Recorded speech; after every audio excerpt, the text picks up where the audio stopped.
Hello and welcome back to the Napoleonic Wars pod and the latest installment of the epic Peninsular War saga. Josh Provan returns, the redoubtable master of adventures in Historyland, author of Bullock's Grain and Good Madeira, not Good Matera, and Every Hazard and Fatigue.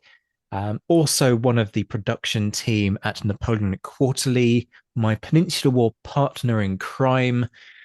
Count Lander. Shall we give you any more titles at this point, Josh? You just seem to be lapping them up We'll right now. just, we have no more accrued yet. I have yet to win any official award, so I guess we'll just wait until that happens. As it inevitably will. No doubt our lovely listeners will take to the comments and proclaim you to be, I don't know, the Duke of Napoleonic history or whatever it might be. Duke of sort of 18th century niche history, or I don't know quite what. There'll be something. Folks, head to the comments, comment, and we'll What's my title? Yes, we'll bestow those upon Josh in the next installment. But we're going to pick this story up where we left off. And we left off in basically the day after Coruña, as the British fleet slips out of Coruña harbour and sails off back to England, tail thoroughly between their legs. More quite obviously dead, left behind, buried hastily in a relatively shallow grave in Coruña. And the question of what next looms large over the Iberian Peninsula. Portugal might be free, but for how much longer? Napoleon has marched south, swept away the forces lining the River Ebro, reoccupied, or at least moved towards reoccupying Madrid. It's all looking as though those sort of heady summer days that saw the success of the Spanish at Bailen, that saw the success of the British at Relisa and Vimiro are well in the past. Or is that fair? Josh, let me come to you straight away with that kind of query. Is it fair to say that everything now looks bleak, or is there reason for hope? Because as we're going to discuss, actually, the Spanish have still got teeth. It's just a question of whether they are going to work effectively with one another and whether or not the French are able to isolate the pockets of Spanish resistance and defeat them in detail. Or at least that's my assessment. Let me get your take.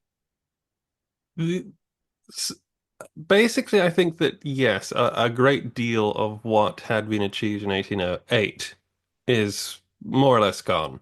It's the success of Bailen and the repulse of the French, the occupation of Madrid, and all that was more or less kind of wrecked when Napoleon storms in from the from his repose, decides to go and show everybody how it's done, and then sort of arrogantly swaggers down to Madrid, throwing Polish lances at ridiculous positions just to prove that he can, I'm invincible, this sort of thing.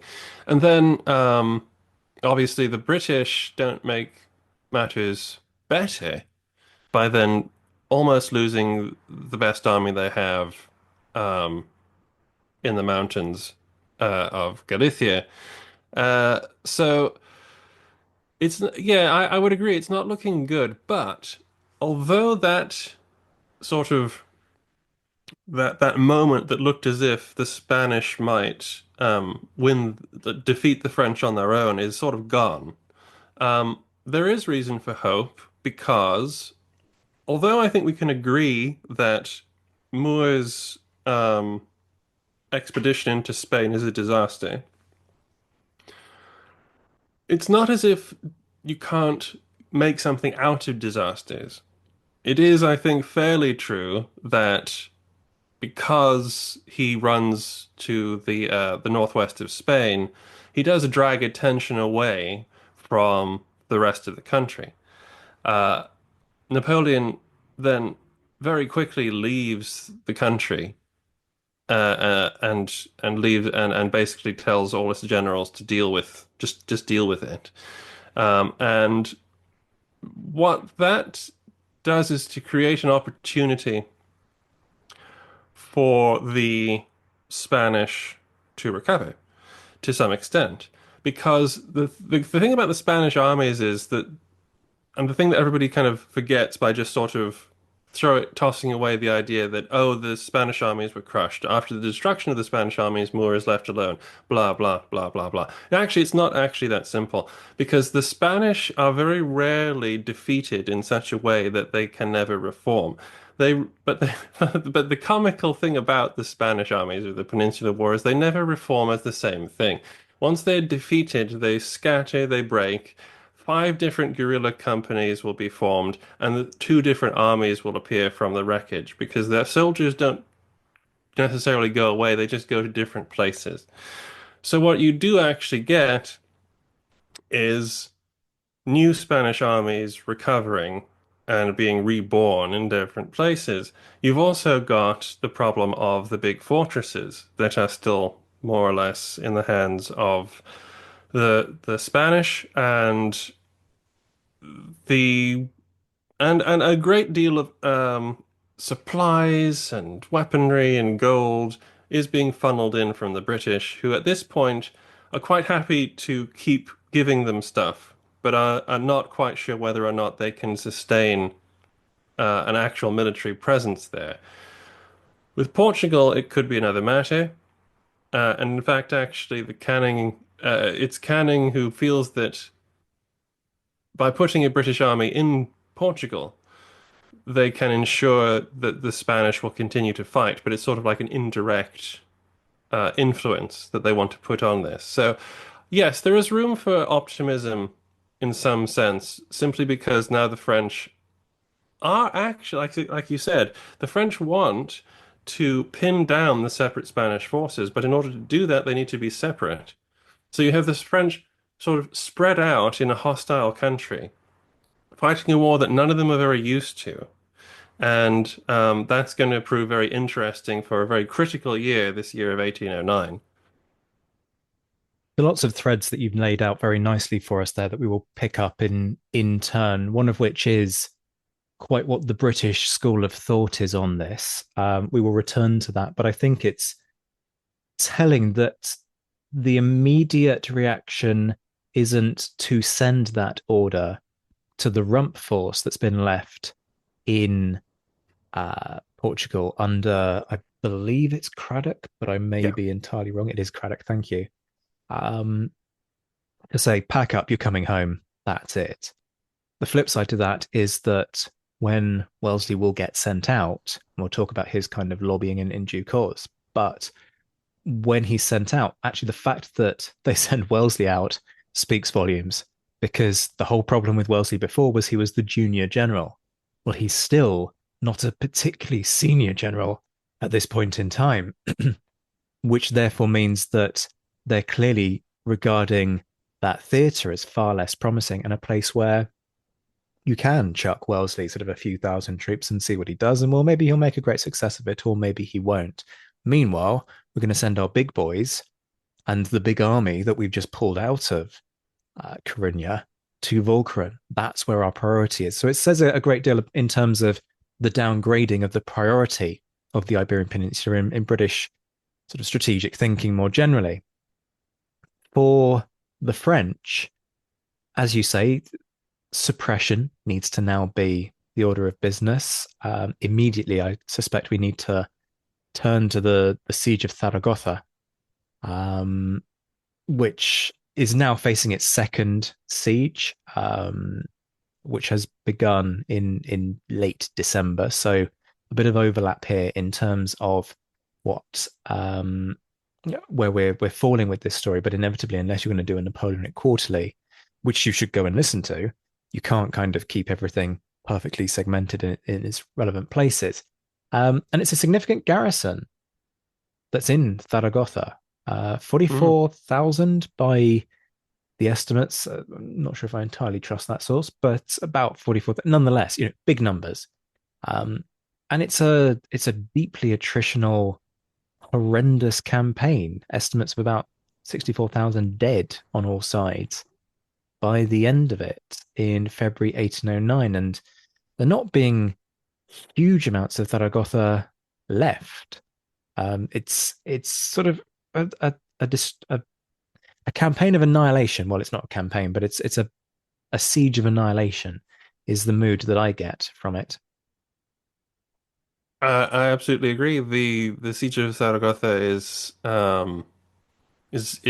appalling. It's monstrous. It's um like when you see the casualty figures, it makes you sort of stop and think for half a second because this is these are numbers unlike any you're probably going to see in casualty figures outside of major battles.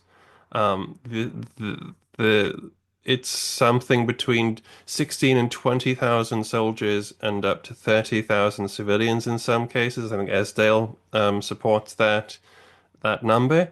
It is a horrendous grind to take a series of usually fortified religious centers. I think Lan is in command of the army. Uh, and again, I mean, against the odds, the Spanish hold the place for months, and they take a tremendous pounding for it. General Palafox is the guy who held the place the first time. Proves himself to be a bit of a flash in the pan because he doesn't bring out anything brilliant from the bag this time because the French are determined to take the place. There is no chance of relief. There's no Bailen to save them this time. This is going to fall eventually, but it's just awful. It's I cannot describe the scale of like horror that this siege must have been, frankly. And this also speaks a little bit to the weirdness of siege warfare in the Napoleonic age, as well, which you can plug in a minute if you like for a certain publication, but. I would say the bottom line is nobody's very good at it anymore.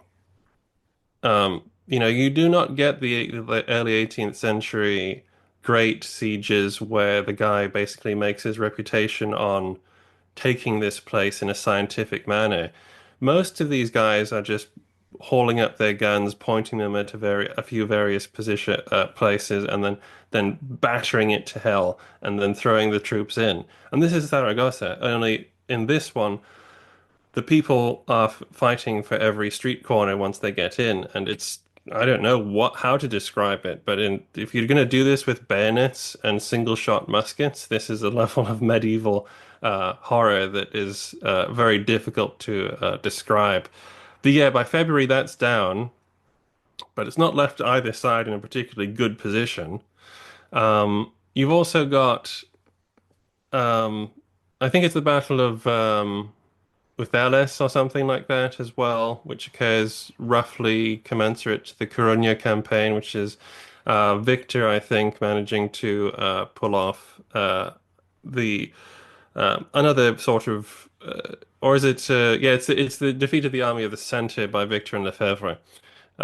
So the Spanish armies are absolutely still in the field, but the worrying thing for the French as well as the ridiculousness of how hard the Spanish fight for their cities, to the extent that they will stand in the rubble and die amongst their friends and family, is that the Spanish field armies are not only reappearing in random places, but they're actually fighting really quite well. It's interesting, isn't it, that we have this knee-jerk reaction to disparage the Spanish forces, and yet they are doing their best to give supposedly the best army in Europe a run for their money. And we'll get to Medellin in a minute, which is sort of a very different story. But as you say, there is this effort to, you know, for all that there is reference to the Afrancesados movement, the sympathizer movement, and yes, that is absolutely there. It's not as though the Spanish nation just sort of lays down its arms as soon as the British pull out.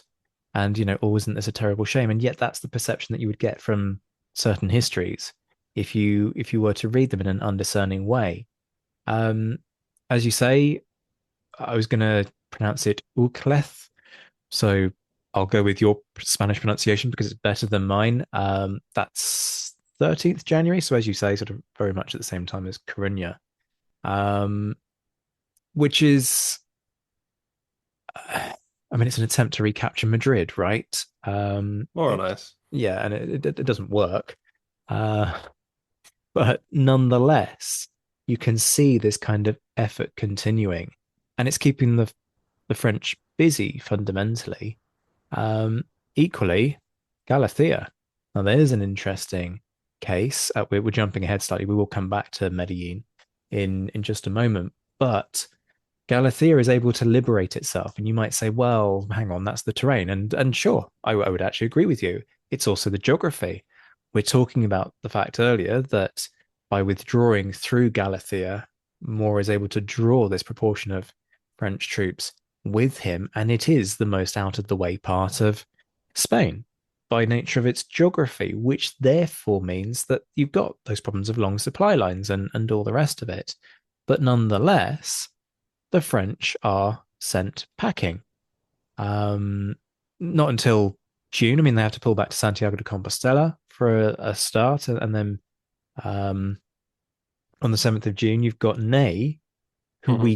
I mean, we have these debates about is Ney overrated, but Ney, who is generally sort of highly Hmm. praised by people, he gets defeated at the Battle of Puente Sampaio um, in Pontevedra by Hmm. Spanish forces. So that then necessitates a retreat to Lugo. So the whole way being sort of harassed by guerrillas. So you've got this kind of sense that there's potential here.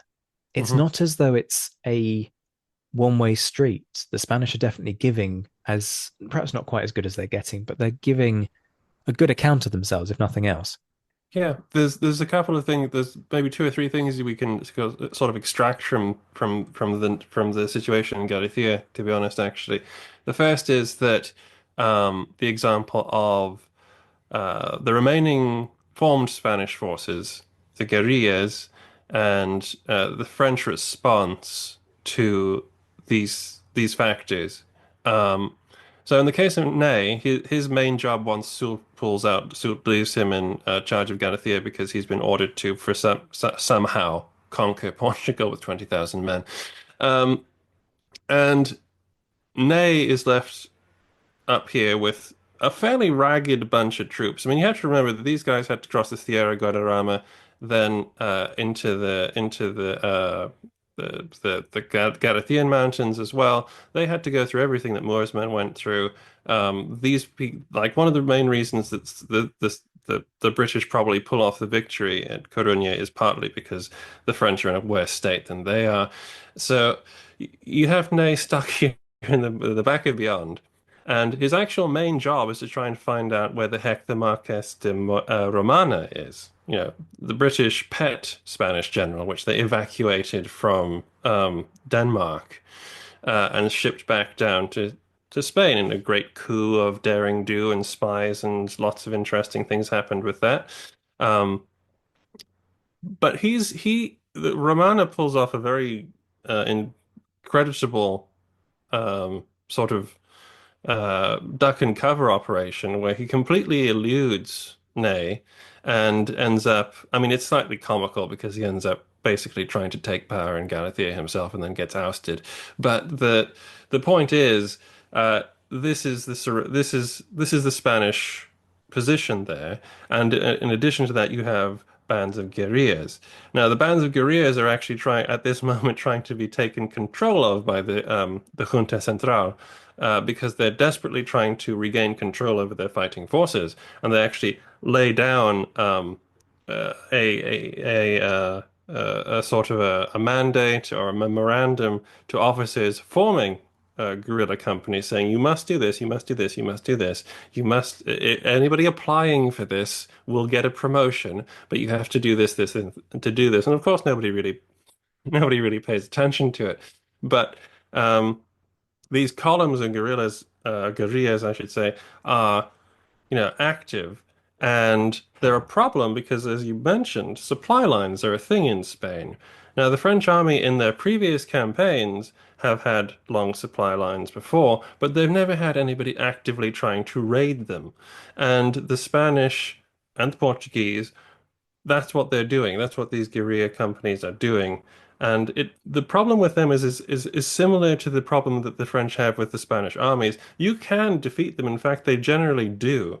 As soon as the guerrillas show themselves, they get chased down, chased away, or defeated. But then they are broken, they scatter, they go to different places, and they reform under different commanders, and they come back and they hit somewhere else.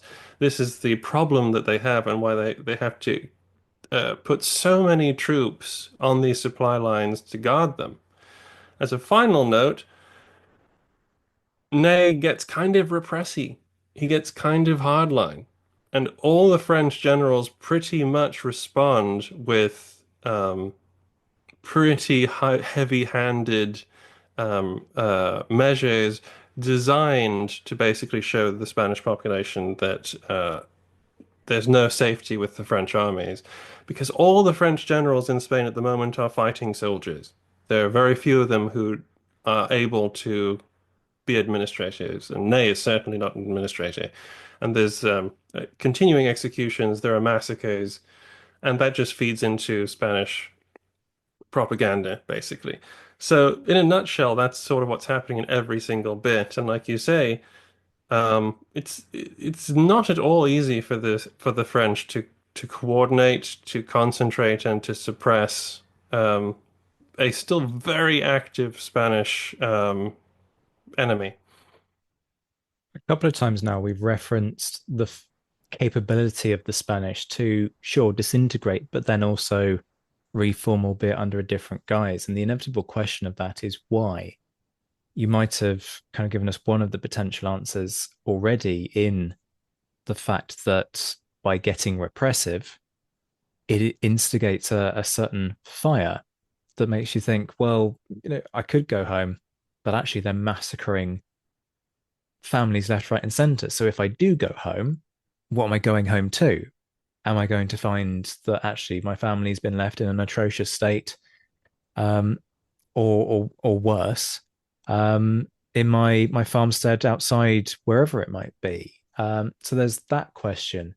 I'm always very hesitant to jump on the bandwagon of ideologies, particularly for this conflict, not least because actually Spain is quite split before the conflict even breaks out on what, the need for a constitution or not. Should we be taking a more liberal style of government or much more sort of hardline monarchical sort of autocratic style of governance? That these are debates that will long outlast the Peninsular War, quite frankly. So the idea that this is a war of ideology is a dodgy one, and yet the ideology of self-determination nonetheless looms large over, if nothing else, the Dos de Mayo, the idea that actually the Spanish should be choosing their Spanish king and some French, inverted commas, upstart, is just going to get rid of this Bourbon monarchy. Really? Are we on board with that? So I'm not sort of suggesting that there's a monarchical ideology sort of underpinning this, but is how much do you feel based on your kind of reading of all of this?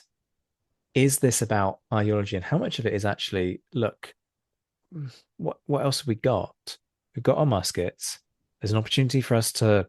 This is much more the sort of Charles Esdale line of argument, right? That actually a very significant proportion of these guys are bandits by another name, and they want to either kick somebody's head in. And they're not too fussed if it's a Frenchman's head in or somebody else, but also they want shiny things. They want coins, and being part of a guerrilla band perhaps facilitates that. So which camp do you fall in terms of the motivations and the reasons for this capacity for the Spanish to disintegrate, and then rather than sort of disappear into the ether, continue to sort of coalesce in these bands that either form into armies or end up becoming guerrilla bands that create these headaches for the French? I think that Charles Esdale makes a very good point. I think it's a very logical one. So I'm to some extent in that camp, but I don't dismiss the popular aspect in all things. The um, one of the things about the motive for fighting for the Spanish really comes down to who you are, really.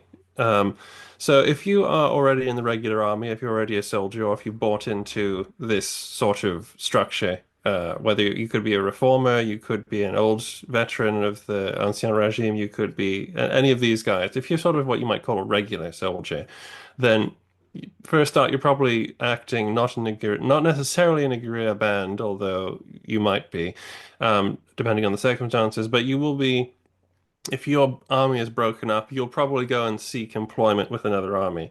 It's just what you're doing at that time. It's part of your career. It's how you make your living. And you, as an officer, presumably, if you're an officer, you will probably have political ideals that are connected to whichever officer you are serving, whether it's Queste or Blaque or any of or Palafoth or any of the or Romano or any of these people. Um, because we need to remember that the Spanish are doing their own revolution inside a war of independence. There are multiple political factors influencing the Junta Central and the armies themselves.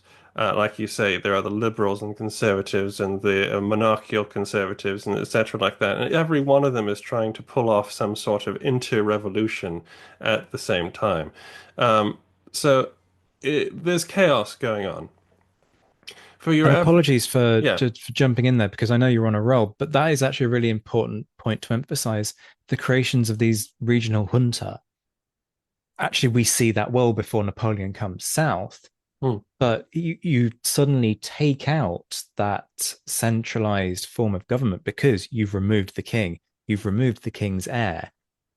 There is a big riot, and people frankly wants to gut um, Godoy in the streets. Hmm. Do I mean Godoy? I do mean Yeah, Godoy. yeah. Well, I mean, Godoy is sort of a little, like the fall of Godoy is slightly before the tumult. That's the tumult of Aranjuez. But it's the same. It is the principle. Yes, basically the liberal faction uses the corruption in quotes of Godoy and the royal family and the power struggle between Fernando and the king to basically get ahead to get the position to try and get a constitution out of the monarchy. And what this means in practical terms is that you so Napoleon sort of made a rod for his own back because he can't negotiate with anyone at this Mm. moment in time because he's got the Spanish monarchy under lock and key.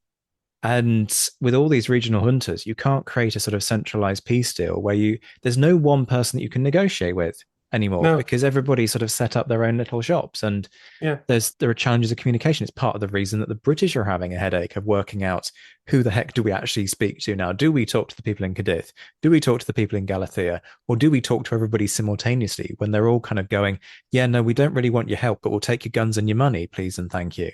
yeah, Um, and that's a huge it's a challenge for both sides, not just for yeah, the British in terms of who do we give our money to, where is our money best invested, but also in terms of trying to create a unified strategy. Because the more that the French try and work on these different elements and sort of isolate and overwhelm in turn, that's great. But you can take out the army of the center, let's say, but you still got an army in Galicia that couldn't give two hoots what's happened to the army of the center because they haven't they, yeah. they might not even know they exist, far less care that they've been defeated because well we're in Galicia now, mate, No, you and could be and you've you got a very could long supply line. Like, what are you going to do? yeah, you could be also you could be multiple army like multiple iterations of various armies and governments before you even know what's happening. Blake is currently commanding some absurdity by the name of the Second Army of the Right or Left or something like that. That's not because there was two armies of the left or the right. That's because that is the second version. That's the Mark II, which he has re-raised. And that just sort of goes to show how sort of flexible and sort of brittle Spanish armies were. That you I'm can, loving the notion that there should be like a subtitle to that, like the Army of the Right Mark II. the sequel slash double tap or something. Exactly, yeah. Um, and no, but this is exactly the problem that is faced by the French and the British. It's exacerbated by the fact that the Spanish, and of course, we've gone away from the motives of the ordinary people fighting here, but I'm sure we'll come back to it at some point.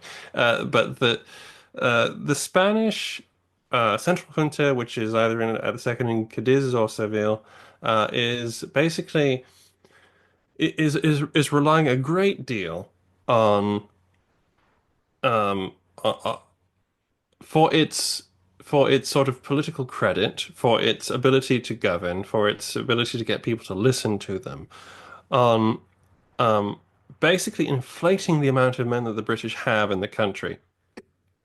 They are trying to tell everybody that the British are here. There are 60,000 of them or something like that in the country, and that everything is going to be fine because there's a huge British army wandering around somewhere, and so just listen to us, trust us. By the way, here's 200,000 Tower muskets that we just got pulled into Cadiz and stuff like that. Um, and so that doesn't help either because the Spanish are making all these promises and relying on the British, and at the same time, the British can't really get a decent read on where they should be fighting, who they should be listening to, who they should be supporting. They have officers out in the field, people like Colonel D'Urban, Colonel Doyle, and who is there? It's people like Sir Robert Wilson and things like and people like that, things like that, people like that, officers like that. Are people things? We're going into deep, deep philosophy now, Well, Josh. Sir Robert Wilson was an interesting guy, but So interesting that we've really merely referred to him as a we've made him a thing. completely different entity. Anyway, so they were trying to get information, but it wasn't easy. It was, and it will remain very destabilized and decentralized until more or less 1812, realistically. And of course, the one of the big changes in 1812 isn't solely the liberation of Madrid. It's also that kind of transition towards actually let's have a single generalissimo in the form of Yeah. Wellington, which of course then creates more decentralization in some respects because the Spanish generals are going, I'm sorry, what? You've appointed a foreigner over my head. You're not going to appoint Wellington, you're going to appoint me. And like that's a story for Yeah. when we get to 1812. But Yeah. yes, you're quite right to raise that. Let's rewind to just cover Medellin Hmm. for a moment. Some folks might be thinking they're hearing this and they might be sort of thinking Talavera. No, that's a different There, um, saga. but the Hispanic world is full of Medellins. Hmm. There's one in Texas. There's one famously down in South America. There's hills called it in Spain, and there are towns called it in Spain. So it's It's a bit like Sierras. Like there are yeah. many Sierras, Hmm. many Costas. Don't necessarily assume, folks. So when it comes to Medellin, when and where are we talking about? Well, the battle is 28th March, 1809. So we have, of course, just done a quick rewind to make sure that we cover this properly. So kind of set it within a context of, um, for example, the Battle of Uthleth. Josh does it better than I do. In terms of kind of what's happening in the wake of trying to push on Madrid. And unsurprisingly, the French haven't given up. Victor's really sort of facing off against Cuesta. That's fundamentally who we're talking about here. Cuesta, folks will be familiar with probably through the Talavera campaign. That's when he sort of comes in, particularly into the common narrative of the Peninsular War. But unsurprisingly, he's got a history before that, and it doesn't go well for the Spanish. Um, Victor is seeking to destroy the army of the Estremadura, which is Cuesta's command. Forces always sort of fluffy in terms of the estimates, but you're talking maybe a 13,000 strong French infantry force, about 4,500 cavalry, 40-ish guns. Spanish strength slightly weaker in cavalry, maybe 3,000 cavalry, 30-ish artillery pieces, 20,000 infantry, and it's not a good day for the Spanish in terms of losses. French casualties, maybe 1,000 dead and wounded. The Spanish losses, well, 8 times that in terms of dead and wounded, plus prisoners, plus lost artillery. So not good would be the Hmm. TLDR version, the too long didn't read version. Um, but let me get your take on this because sometimes I suspect it's very easy to just go, oh, it's just the Spanish being useless. It's that very lazy sharpism that people love to reach for. Hmm. What's This is, your what's your yeah, take on this part of the war? this is a very good example of sharpism vs the reality. Um, Gregorio de Cuesta is arguably the best Spanish general, the most capable Spanish general still around. Um, that is not necessarily because he's a brilliant bat fighter, but because he's a very good leader. He has a good mix of sort of charisma, stolidity, and intelligence, and he's good at organizing stuff. He's one of the old Spanish officers from back when the Spanish army was a fairly creditable fighting force. He's quite old now as a result. Um, the army of Estremadura is quite big. It's another example of how, with enough generals like Cuesta, Blaque, people like that, and just enough organization from the government, you can continue to form very large armies. They're all about 30,000 men, 20,000 men. That's quite a lot of guys for a nation that apparently lost all its armies in 1808. Um, so he has the ability to put this army in the field. Victor has the sort of dubious honor of trying to support Soult in Portugal.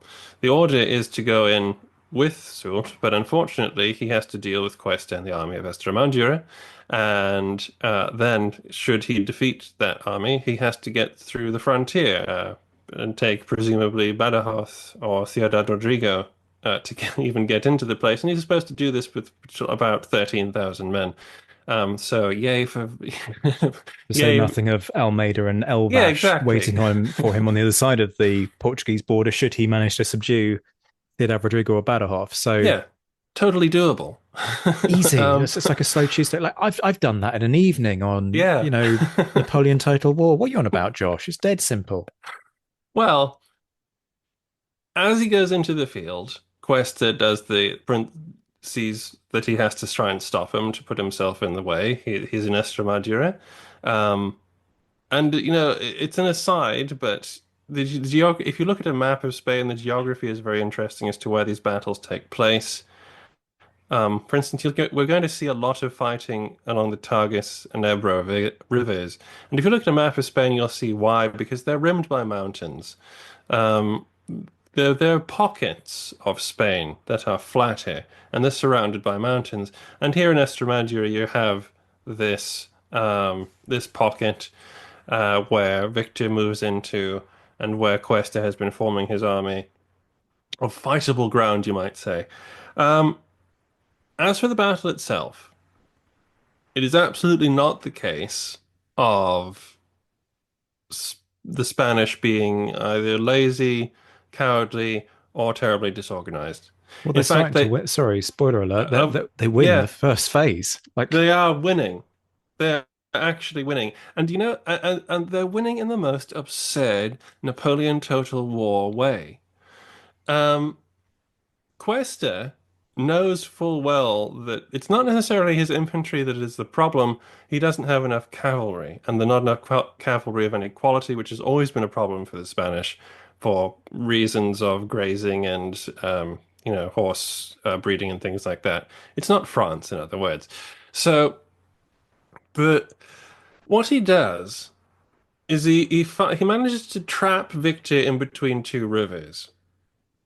And then, with his superior numbers of infantry, he spreads out the entire army in a single line so that one flank rests on one river and the other flank rests on the other, which again is just so very like me playing Napoleon Total War and not wanting to be outflanked. So I just, of course, spread my entire army out in one single line across. I left click and drag that the cursor across the screen, and the army magically appears without a turnable flank. He puts his artillery behind that. He puts his cavalry on the flanks and in the center. And most interestingly, he doubles the ranks of his infantry. Now, this is an admission of the current quality of the Spanish infantry. He knows that they're quite dogged and he knows that they can defend quite well, but he knows full well that they are unable to form or maneuver under pressure.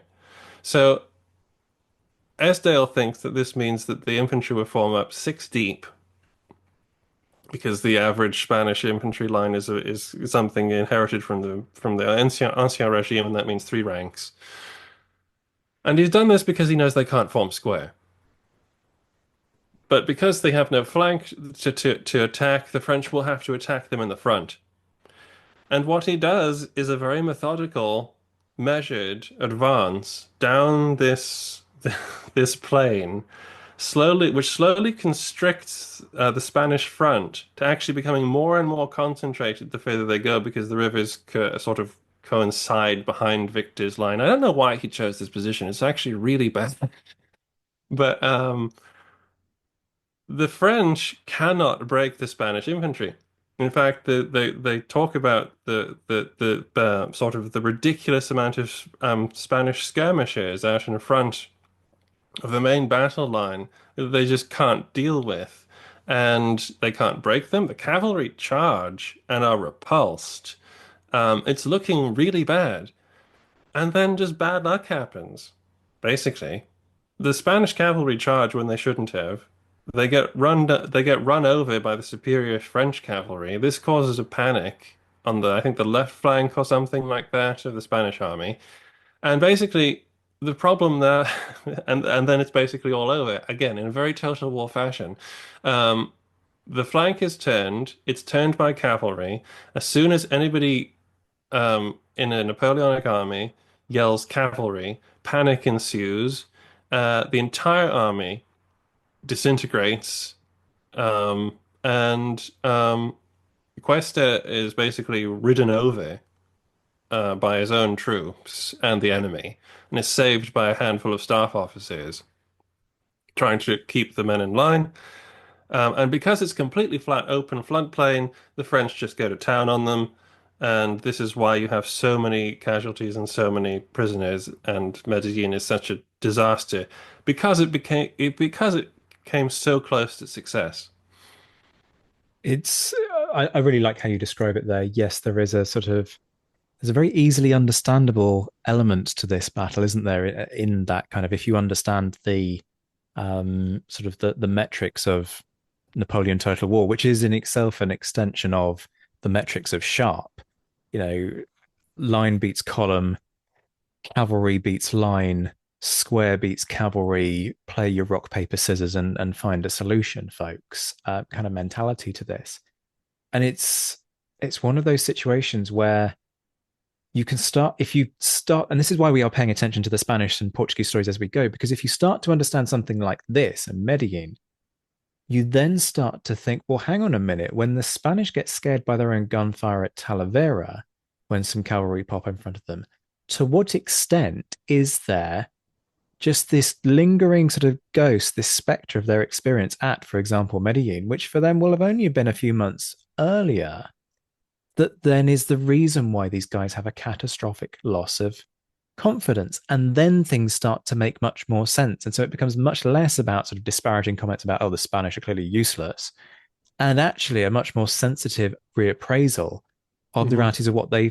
face. But of course, Talavera is in our future, It in our is. podcasting future, as it were. I mean, Uh, the British observers who were with the Spanish armies all point out how good the Spanish infantry is when it gets going, when it has secure flanks or when it has something to defend. Um, they're solid. Like it makes you think. It makes you think that if they put up this much of a fight in this state, if they had been properly formed and they'd had like 5 years to prepare, I don't think the French could have beaten these guys. Um, or at least they'd have put up as good a fight as the Russians did. Um, and the and if you think about the Spanish battlefield losses as well, it's interesting you're talking about the cavalry issue. It's always the cavalry that does it. It's the cavalry at Rio Seco and Medellin. Bessier as well wins basically an entire battle just with the cavalry alone. It's always the cavalry that breaks the Spanish because they just don't have an answer for it. So this is probably setting something in the minds of the ordinary soldiers that if the French cavalry appear, oh quick, we got to do something about it because this is bad. What I'm hearing here, and I cannot believe that these words are about to come out of my mouth. The Spanish need a Murat, Mm. which is not a phrase I ever expected to utter in my life. Like, I mean, for that matter, do the British need a Murat? To some extent, sort of yes, and also very emphatically no. But that's a debate for another day. They Uh, desperately need an intuitive, brilliant guy who is very inspiring. They need a Bolivar. yes, They need someone like that. we need an Some of El the Cid, Yeah, right? they need an El Cid. Well, so they do need one of these sort of inspiring commanders. And actually, interestingly enough, in terms of cavalry commanders, the closest that the Spanish get is Don Julian Sanchez, who is I would love to have more time to look into him because from the record that I've seen, he and his activities as a guerrilla commander, he really does kind of pull off this some very impressive stuff, and he may well be the Murat of Spain, to be honest. Well, there's a potential episode in prospect, right? The title just written itself. Julian Sanchez, the Murat of Spain? Question mark. Um, Completely pointless anecdote. There is a dog that lives in Navda'ava, which is on the southern element of the Fuente Donuro battlefield, where Don Julian is positioned. And I have a thing where I rechristen dogs that I encounter on battlefields with the names of local commanders. So there is a dog that just the friendliest, cutest little thing imaginable. Clearly, some kind of mongrel, part Chihuahua, part who the hell knows what. Adorable little thing, so friendly. If you were ever in Navta Ava, which you should go to as part of a tour of Fuente Donero, don't do that basic thing that everybody does of, oh, I'm going to go to the main site. Like if you go to Vimiro, don't just do Vimiro, go north and look at the situation in the north of the battlefield because you get this much broader appreciation of what the hell's going on. Same story at Fuente Donero. Don't just do Fuente. Go south. Look at that big flanking maneuver that Where the Massena main is. fighting happened anyway. Well, exactly. Look at that big flanking maneuver and get that appreciation of the much bigger picture. And if you see this little dog that will come up to you and basically ask for fuss, call him Don Julian for me and send me a photo because dogs. That was an entirely pointless anecdote that I should probably cut from the final episode. And I promised folks at the start of this that we were probably going to take this through to the Battle of Oporto, well, both battles of Oporto. I suspect actually we will break it pretty imminently in order to just kind of make sure that we've covered off the Spanish and rather than rush the Portuguese perspective, actually just give us that bit more time to delve into British thinking and Portuguese thinking. But one thing we haven't talked about at this point really is Catalonia, Hmm. um, where you've got Sancerre um, coming up against Reading and winning. Um, Again, pretty emphatically. Sancerre moving on Girona. Now, that's going to be a very protracted siege from May all the way through to December. You've got Suchet doing his thing against Black A. I've always pronounced it Blake, but Josh is rubbing off on me at this point. And again, that's another one in May. So in Catalonia, the situation isn't looking brilliant either. Hmm. But how much consolidation is going on behind the scenes? Because this is part of the problem that the French are always going to have, right? You can defeat the armies and they'll disperse and then sort of reform. But if you can't control the country itself behind that wave of military success, it doesn't mean a huge amount. And the big thing that always strikes me when I drive through Spain is that you've got dense population centers and then you've got big swathes of countryside, and you might be able to dominate those population centers, but can you control the landscape around them? How much of that is a problem that the French are now really encountering properly for the first time? And how different do you think that is compared to other regions of Europe? Because we are talking about an area that's pre that big population explosion that we're going to see. So, is this really a unique problem to Spain, or is Spain actually sort of a demonstration of kind of how population centers and demographics used to work universally across Europe? It's just that actually in Spain, a lot of the concentration has stayed in the cities as opposed to dispersal into the countryside. Or is that something that would utterly ill-equipped to answer? You may need a better versed Hispanicist than I to give you those demographic breakdowns, to be honest. But um, nevertheless, Spain is still a rural centric place. It is the still an 18th century country to all intents and purposes, maybe older than that in terms of its traditions, and as we've mentioned before, as Charles Esdale would probably argue for the fact that like the average Spanish peasant is generally going to be quite complacent about whoever it is who's put in front of him, so long as he respects his sort of local traditions and religious traditions. In fact, the Bourbons, when they came into Spain and tried to reform everything, ran into major problems when they tried to reform the local sort of festivals and religious stuff when they tried to curtail the power of the church. Local people didn't like that at all, and it caused a lot of trouble for them. So, but although the it's but the other thing to remember is that Spain, again, as sort of I mentioned before, it's not France. It's not the Garden of Europe. It is quite a harsh climate. It's specific crops which flourished there, and so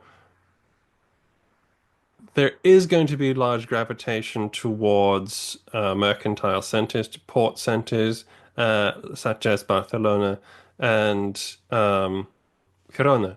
Uh, they are very large metropolitan areas. You do have large populations in the cities, and it seems to be the case, to be honest, that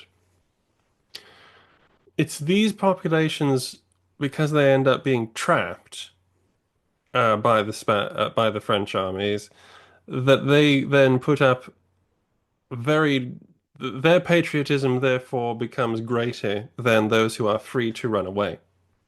Um, and so that is something that the Spanish encounter when it comes to the cities.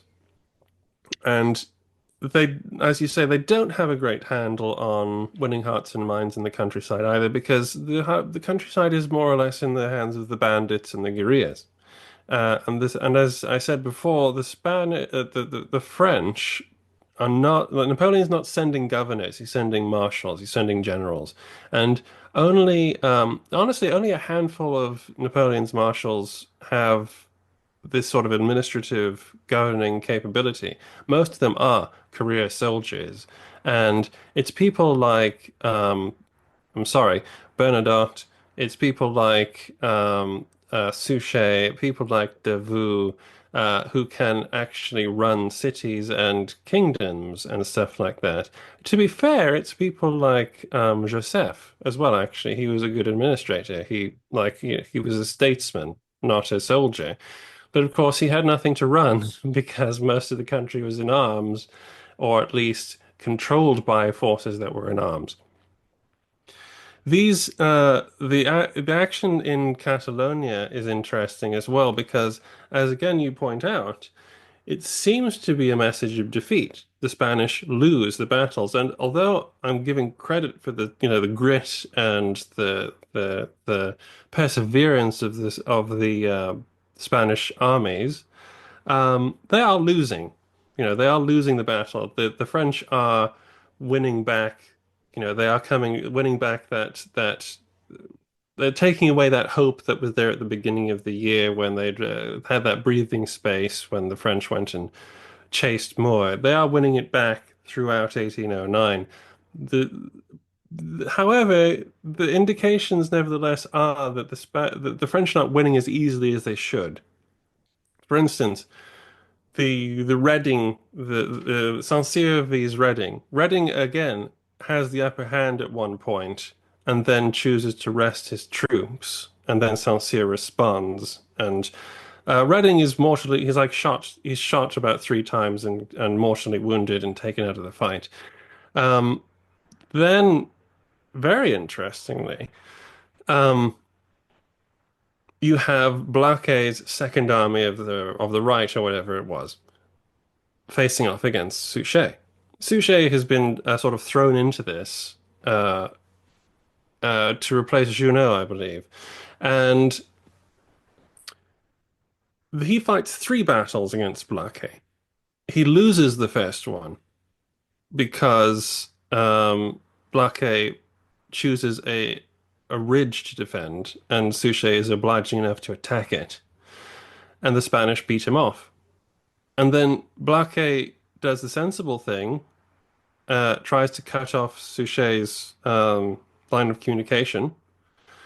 And in that battle, Suchet manages to defeat Blake, but not. It's a bruising encounter, and it's practically inconclusive, except that Blake chooses to sensibly to withdraw. And then the third one is the one where Suchet actually properly does the business. So again, you are getting the Spanish should be getting disheartened because we're fighting as hard as we can, but we're not winning. But the French are also should be are getting a little worried because these guys are fighting much harder than they should be at this point. And Girona is just a monster of a place to try and take, and Saint-Cyr is actually going to cause some controversy by basically giving up and handing over command to someone else and going off somewhere. I believe he had orders to also he makes an excuse that he has orders to do so, but nobody apparently wants to besiege Girona. It does raise a question of to what extent is the French army overhyped in 1808, which is a an odd question I feel to be asking in 1809, not least because you've got to think about what's come in the previous few years. Austerlitz is only 4 years away. Jena Auerstadt, 3. Friedland, Friedland, 2. And you can debate the individual merits of those engagements. That's a discussion for another day. The fact is that the French have defeated a combined army at Austerlitz. They've absolutely annihilated the Prussians. They've hammered the Russians at Friedland. You put those all together and you can kind of see why everybody's sort of going, well, yeah, the French are really good. Like, look what happens. And yet the Spanish, nobody's rating the Spanish. I'm not even sure the Spanish would have particularly rated themselves against the army that Napoleon leads at Austerlitz. Which does lead to this question of overhype. I'm also very curious. I want to sort of tug on that thread that you've laid for us of Joseph. You can't help sort of feeling that periodically you need to check in on Joseph and just sort of go, "Are you okay, hun?" Because he's nominally in command of this kingdom, placed in pretty much straight away, not quite straight away, but from August 1808, I believe it is, he is appointed King of Spain, has to obviously see his kingdom disappear in the face of the Spanish insurrection. manages to get back into Madrid, but everybody knows that he's not really in command of his country. And there's always this problem of sort of centralization of control and who is really in command in Spain. How much of that is becoming an issue for the French, or is that a problem for future years and future kind of phases of the Peninsular War? I think it's already I think this sort of detached command is already a problem. The For Joseph, first of all, he completely called it in 1808 when he arrived in Madrid, and he sent a letter to Napoleon basically trying to lay out what the actual situation was. And that whereas the Spanish may not have wanted the old Bourbons anymore, they certainly didn't want him. And that nobody, like, I don't know who's been lying to you, bro, but nobody wants me here. Um, uh, so, no, first of all, nobody listened to Joseph. And Joseph was a fairly intelligent guy. He had done well in Naples. People liked him in Naples. He should have been pretty good. He should have been a pretty good fit for Spain, to be honest. But the political atmosphere was just not conducive to foisting a foreign ruler onto the Spanish at this point, not without a lot of groundwork and some sort of pro-Spanish faction welcoming him in, which just there was not one, just beyond a bunch of toadies that had suddenly appeared in Bordeaux or whatever it was.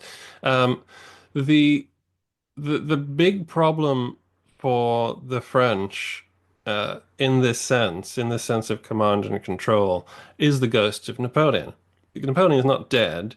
It's just he's not in Spain. However, his presence is in Spain.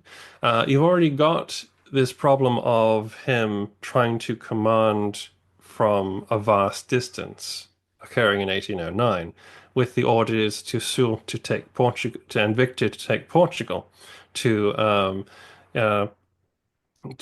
command to San Cyr to take Girona, to even Lan to take Zaragoza, and these like these grand ideas that he has about what you should do, what should be possible, what I think is possible. Why haven't you gone this far this fast? Why hasn't this been done? And then when he gets reports about reverses and stuff, he says, "Oh well, you should have done this. Why didn't you do this? Why didn't this occur to you to do this?" You're already getting that happening. Um, Joseph, therefore, is immediately sidelined on two counts. First of all, because Napoleon is calling the shots, quite obviously still, and the fact that the generals won't listen to him. Victor and Jourdan are about the only ones who are closely connected to Joseph, militarily speaking, and who kind of have him along, I guess. And the you have a kind of a mirror image actually of the decentralized power that the Spanish have, that their generals kind of almost become petty rulers in various parts of Spain, because Joseph's also got this problem that all the marshals are kind of setting themselves up as little princes in various parts of Spain and Portugal. And in fact, Soult is really, I think, trying. Soult is acting like he's the king of Portugal at the moment, which we'll get to in the Porto bit. But it's like I believe there's even a attempted coup to get rid of him, because he's acting like such a tyrant, while he's in Portugal. So it's kind of an irony actually that you both sides have no central control beyond a local area. Josh, we could continue to talk about this probably well into the night, but in the interests of our listeners' fatigue, we will call a halt there. And just kind of a very quick word of summary.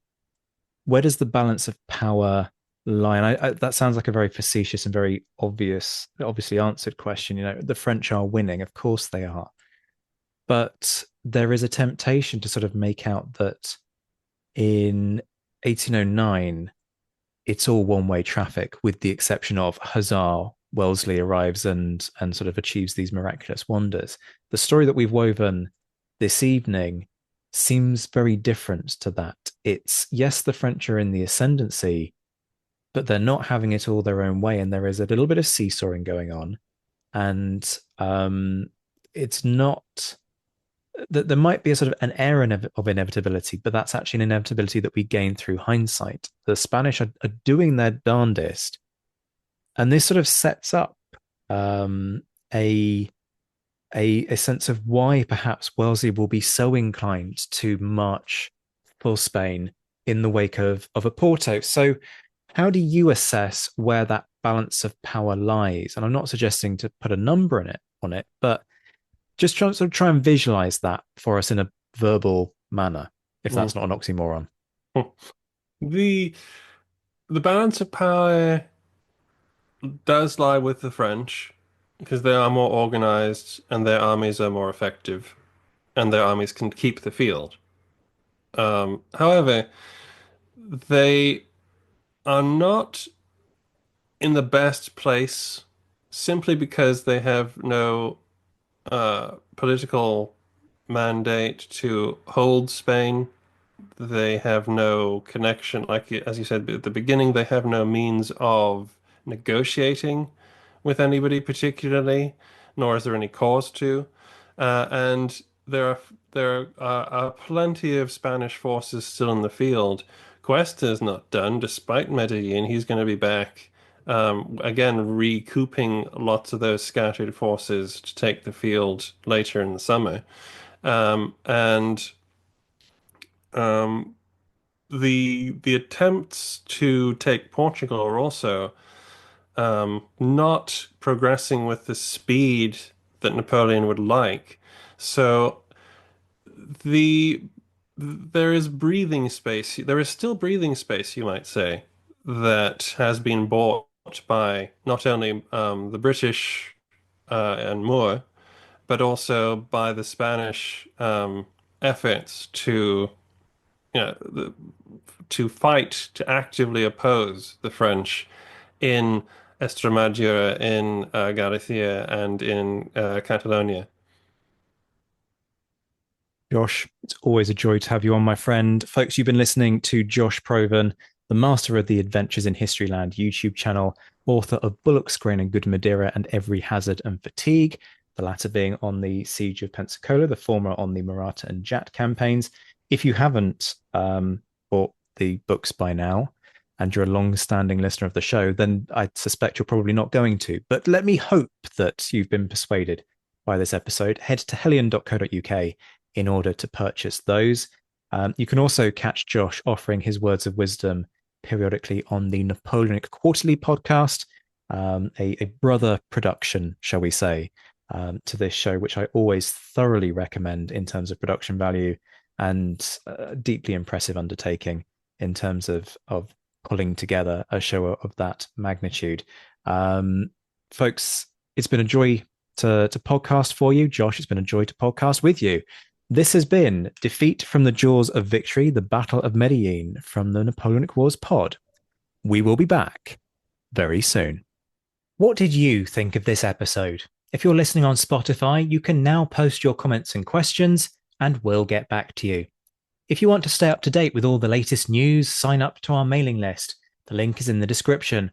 And don't forget that you can enjoy early access, exclusive episodes, online courses, and much, much more on Patreon. The link is in the description.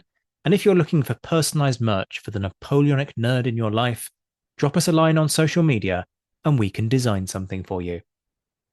Shout outs to our patrons who, at the time of recording in late March 2025, were in the mentioned in dispatches tier, Brendan Teeling, Beatrice de Graaf, Lynn Dawson, Jim Deary, Josh Keeney, Colin Fieldhouse, Jim Getz, Jeff Maple, Robin Brasher, Indiana Fats, Stephen Gillen, Hugh Brennan, Alistair Campbell-Grieve, Andy Meakin, Mark Anscombe, Rob Coughlin, Bruins Girl, Noah Fink, Miles Reedy, Nick Overland, Graham Goodwin, Chris Pramas, Anthony Gumbau, Ian Harding, Anonymous American, James Fluick, Natasha Hobday, Rod Schwager, Chris Kimball, Gary Dennis, Ted Andrews, Richard Anderson, Arthur Forgy, Sam Moore, Wyatt Pollock, Joe Ayres, Darla Vincent, Peter Findlay, Giovanni, Steve Gillen, Jean-Baptiste Van Merlem, Daniel Friedman, Neil Reed, Jonathan Willits, and Wojciech Stefanovich.